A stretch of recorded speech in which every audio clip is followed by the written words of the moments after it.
সংযোগ দেওয়ার সাথে সাথে আলোটি জ্বলে উঠলো, এর মানে আমাদের কিন্তু একটি টেস্ট ল্যাম্প তৈরি করা হয়ে গেছে। হ্যালো এভরিওয়ান, আসসালামু আলাইকুম। আজকে আমরা দেখাবো খুব সহজে কি করে একটি সিরিজ টেস্ট ল্যাম্প তৈরি করতে হয়। তো প্রথমেই আমি একটি ডায়াগ্রাম তৈরি করে দেখাবো, এরপর আমরা সরাসরি প্র্যাকটিক্যালের মাধ্যমে দেখাবো। তো প্রথমে আমি একটা সুইচ বোর্ড এঁকে নেই। তো আমি এখানে একটা সুইচ বোর্ড এঁকে নিয়েছি এবং সুইচ বোর্ডের ভিতরে একটা ফিউজ দিয়েছি, একটা সুইচ দিয়েছি এবং একটা 2 পিন সকেট দিয়েছি এবং এখানে একটা ফিলামেন্টের ল্যাম্প নিয়েছি। তো প্রথমে কি করতে হবে, এখানে সোর্স থেকে দুইটা লাইন আনতে হবে, একটা হচ্ছে ফেজ লাইন আর একটা হচ্ছে কালো তার দিয়ে নিউট্রাল লাইন আনতে হবে। তো কি করতে হবে, ফেজ লাইনটা সরাসরি ফিউজের নিচের প্রান্তে চলে যাবে এবং ফিউজের মধ্যে একটা ফিউজ তার লাগিয়ে নিতে হবে এবং ফিউজের উপরের প্রান্ত থেকে সুইচের নিচের প্রান্তে চলে যাবে এবং সুইচের উপরের প্রান্ত থেকে 2 পিন সকেটের নিচের প্রান্তে চলে যাবে এবং এই লুডের যে কোনো একটা প্রান্ত থেকে সরাসরি ফেজ লাইনটা 2 পিনের উপরে চলে আসবে। তো এভাবেই ফেজ লাইনটা সংযোগ দিতে হবে এবং নিউট্রাল লাইনটা কালো তার দিয়ে সরাসরি লোডের পরবর্তী প্রান্তে সংযোগ হবে। তো এখান থেকে আমরা দুইটা লাইন বের করে আমরা যে কোনো ইলেকট্রিক্যাল ডিভাইস টেস্ট করতে পারবো। তো চলুন সরাসরি দেখি কিভাবে টেস্ট ল্যাম্পটা তৈরি করতে হয়। তো এবার দেখাবো প্র্যাকটিক্যালি কিভাবে সিরিজ টেস্ট ল্যাম্প তৈরি করতে হয় এবং এই টেস্ট ল্যাম্প তৈরি করার জন্য কি কি লাগবে এগুলো আমি নিয়েছি। এখানে একটা 100 ওয়াটের একটা বাল্ব নিয়েছি, ইনক্যান্ডিসেন্ট বাল্ব।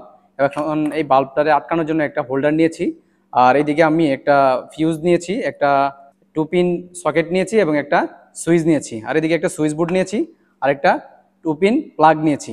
তো প্রথমে আমরা সুইচ বোর্ডটা বসিয়ে নিব। তো এখানে আমরা সুইচ বোর্ডটি বসিয়ে নিয়েছি। এখন এই হোল্ডারের মধ্যে একটি 100 ওয়াটের একটা বাতি লাগিয়ে নিব এবং এর নিচের দুই প্রান্তে একটা ফেজ এবং একটা নিউট্রাল, অর্থাৎ একটা কালো তার এবং একটা লাল তার লাগিয়ে নিব। তো এখানে এই হোল্ডারে একটা বাতি লাগিয়ে নিলাম এবং হোল্ডারের মধ্যে একটি ফেজ এবং একটি নিউট্রাল তার লাগিয়ে নিলাম। এখন এটাকে বসিয়ে নিব। এবার এই সুইচ বোর্ডের মধ্যে একটি ফিউজ লাগিয়ে নিব, একটি সুইচ বসিয়ে নিব, এরপর একটি 2 পিন সকেট বসিয়ে নিব।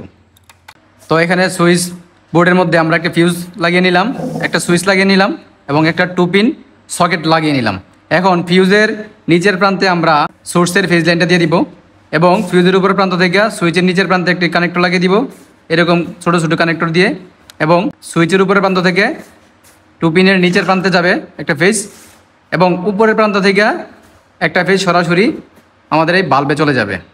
তো আমরা এই কানেক্টরগুলো লাগাই। ফিউজের নিচের প্রান্তে সরাসরি সোর্সের ফেজ লাইনটা দিয়ে দিলাম এবং ফিউজের উপর প্রান্ত থেকে সুইচের নিচের প্রান্তে একটা কানেক্টর লাগিয়ে নিব। এবার সুইচের উপর প্রান্ত থেকে 2 পিন সকেটের নিচের প্রান্তে একটি কানেক্টর লাগিয়ে নিব।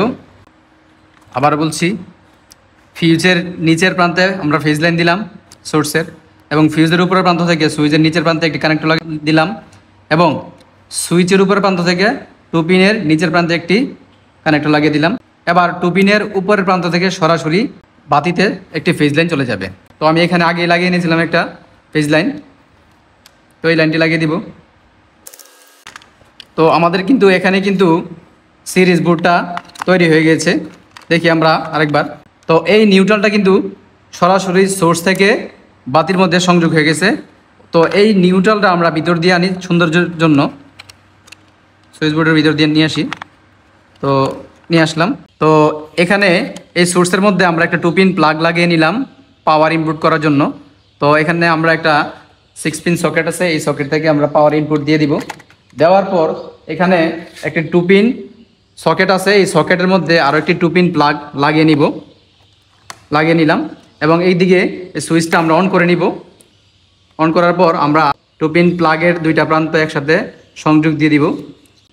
সংযোগ দেওয়ার সাথে সাথে আলোটি জ্বলে উঠলো, এর মানে আমাদের কিন্তু একটি টেস্ট ল্যাম্প তৈরি করা হয়ে গেছে। তো এবার আমরা একটা ক্যাপাসিটর নিয়েছি, এই ক্যাপাসিটরটা টেস্ট করে দেখব। তো আমরা এখানে ক্যাপাসিটরে ধরার পর দেখতে পাচ্ছি হালকা আলো দিচ্ছে, এর মানে ক্যাপাসিটরটা মোটামুটি ভালো আছে। তো এইভাবে বিভিন্ন ধরনের ইলেকট্রিক্যাল ডিভাইস আপনারা কিন্তু টেস্ট করতে পারবেন। তো আজকের ভিডিওটা এই পর্যন্তই। আর আমার ভিডিও যদি ভালো লাগে অবশ্যই সুন্দর একটি কমেন্ট করে যাবেন এবং আমার চ্যানেলটা সাবস্ক্রাইব করে দিবেন। ভালো থাকবেন, সুস্থ থাকবেন, আল্লাহ হাফেজ।